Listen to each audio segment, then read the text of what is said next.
All right, closing arguments are expected this morning in the federal racketeering and sex trafficking trial of Sean Diddy Combs. And yesterday, prosecutors removed some of the allegations related to the racketeering charge against the former hip-hop mogul. The prosecution says the move is meant to help streamline instructions for the jury. Combs has pleaded not guilty to all charges. CBS News legal reporter Katrina Kaufman joins us now from outside the courthouse in Lower Manhattan. Katrina, good morning to you. Walk us through that development and what else happened yesterday, as well as what we should expect during these closing arguments.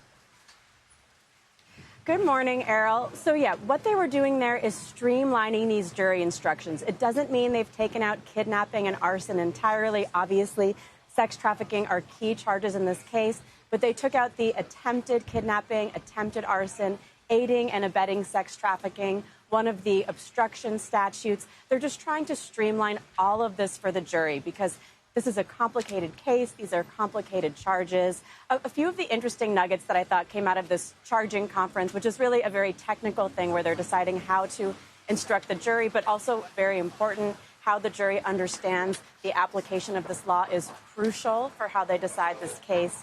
But the prosecution made it clear that they believe that there's this core enterprise here at the heart of the racketeering conspiracy. And maybe these weren't always the same people. It happened over a long period. It involved the chief of staff, the head of security, but those changed over time.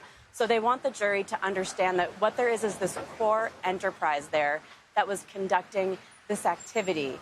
And another point they made that I thought was interesting is with respect to forced labor and sex trafficking, people usually think of this as happening to someone from overseas, someone who's not of means, who's come here, who's not being paid for their work. So the conception in this case is that sex acts can be forced labor.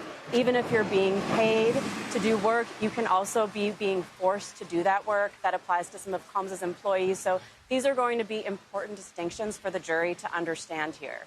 And Katrina, you know, as we had discussed yesterday, Sean Combs has been trying to charm the judge, the room. He has, said he's innocent of these charges. And even some of the witnesses have expressed, according to the evidence the defense showed, love and affection for him. So does it seem that the prosecution, now during its closing argument, has enough evidence to back the racketeering charges?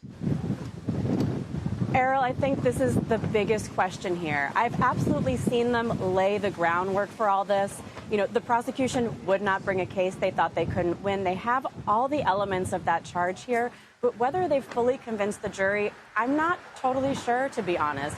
They need to make them really believe that there was an agreement here between Sean Combs and the people working for him to commit these underlying acts.